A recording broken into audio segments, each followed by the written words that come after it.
Head to Heart Living, how to live a life less from fear and more from love. And this video is off the back of a session I had with a client this afternoon. And this analogy just dropped in and she found it really helpful. So I wanted to share it with you in case it helps anybody else.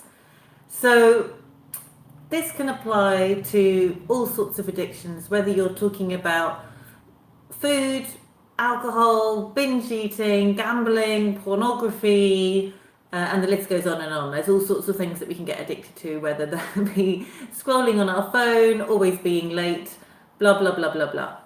So the way that I want to share this image with you is if you, and thank you so much for joining live. If you want to put a thumbs up, it's great to know that who I've got in the house. So if you imagine a rainbow, but rather than it being in the arch, imagine it going horizontal in front of you. And maybe there's a band that let's say red's on the bottom and indigo's on the top.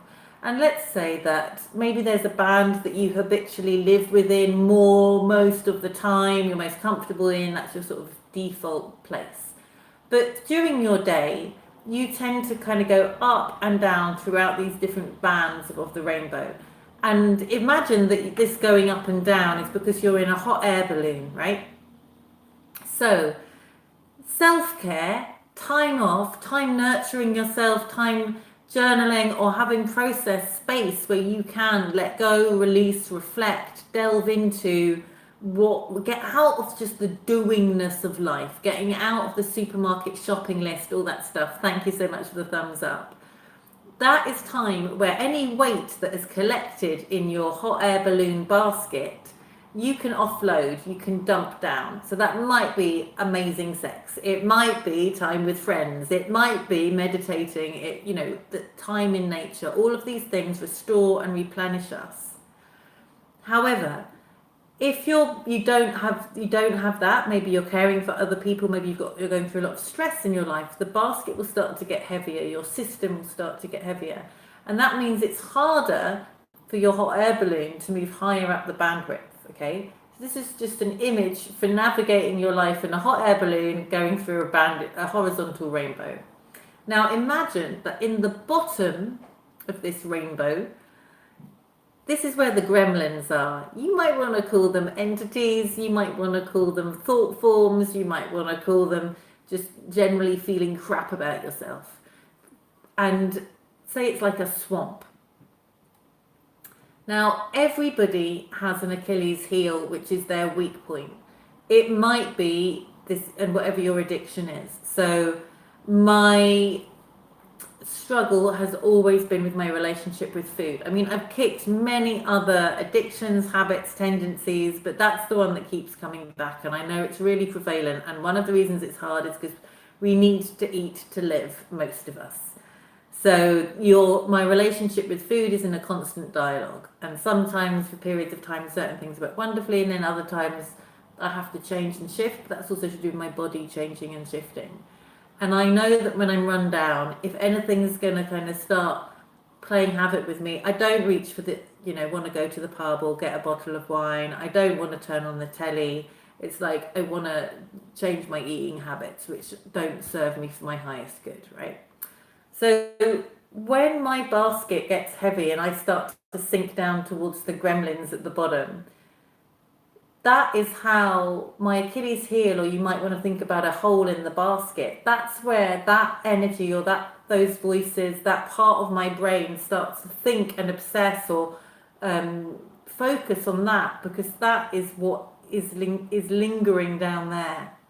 And in order to not sink into these addictive spirals and these habits, and you think you're over it, you think it's never going to happen again, and it comes back, or it's when our baskets are heavy. So rather than focusing and beating yourself up about this addiction coming back, or this tendency or this way of self-soothing that doesn't serve you anymore, the reason we started doing it in the first place was because it did on some level make us feel better. Now, very few things are physically addictive. Most of them are psychologically addictive. So being aware of how you can keep your frequency in one of those upper bandwidths of the rainbow working on how you can self-soothe when you start to go into the lower bandwidths, because it's not bad. It's not bad to go down. The whole gambit of being a human being is that we get to experience all these different frequencies. Some of them are more pleasurable than others, so we have a preference towards them. But there's no right or wrong about it. But if you're looking to shift and change and grow and evolve in a way that doesn't cause harm to yourself or the environment, and that can be like the people around you environment as well as the physical planet, then what can you do is about making sure that when you are up, you're taking out as much weight out of your basket, whether that be other people's thoughts over the side, other people's judgments, your own unwanted hang-ups that have no bearing in truth, your own sort of fantasies about what's going on around you that isn't true. Like, that man just looked at me like that, and I bet that means this, and oh my God, now I'm going to think, and like, who knows? What other people think of you is none of your business, right? So what can you do on a daily basis, moment by moment basis, of what the monkey mind tells you to take the weight out of your basket so you don't sink down towards the gremlins? Because we can only hear them when our basket is lower down near them, right? When we're up here and I'm having an amazing day, when I'm, it's all going great and I'm having really good sessions and blah, blah, blah, and all of this, it's great and I feel fab. I'm not thinking about food or, whatever it might be, booze, sexual encounters, whatever the weaker area is for you. Then when my basket starts to sink, if I have got really good at constantly having self-care and things like that, that is what I can gravitate towards more. And I can hear those voices going, oh, go and do this. Oh, look, there's a betting shop. Oh, look, there's a pub. Oh, look, there's your ex's phone number or whatever it may be. That, if you're in a sort of dynamic where you keep on going to people for attention who you can get it from, but at their expense, that's an unhealthy dynamic. Then, when you get low, you can go, okay, I can hear this. I remember Helen's analogy. What can I do to plug the gap in the, basket? What can I do to go down into that frequency less often? And if I am down there, what can I do to then get the weight out of my basket so I'm not there long and I can move back up with forgiveness and self-love and not obsess about it being there? Like, don't be scared, because all of these experiences can feed us. It's about what we use them for. No, it's not that they should never happen, but how can you use those denser parts of life to catalyst you further forward? These are my feelings for today. Okay, so if you found that helpful, please give me a thumbs up. Feel free to share this video, to subscribe, to hit the bell so you know when I go live. And in the comments below, it'd be really helpful if we start to get a community thing going here, where people say what helps them move out of addiction, move through it, or deal with it, or forgive themselves if they find themselves back in that spiral. Please let me know in the comments below. Just a heads up of things, I've got some really juicy offerings coming up. On Wednesday, on the actual equinox, I am offering an online cacao ceremony for creatives. On the Sunday before that, I'm offering on the 18th in Hastings in the UK. I'm running a cacao ceremony, unleashing your creativity.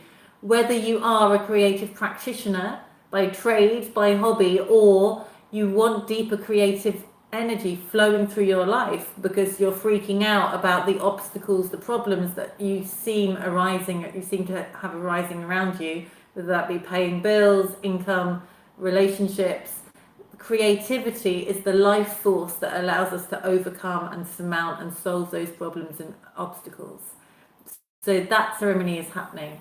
On the 24th in London on Hampstead Heath, I'm running a workshop teaching people how to connect and work with trees for deeper healing, wisdom, solace, and friendship, really, as well, moving forward in their lives, because there's amazing conscious beings around us at all points.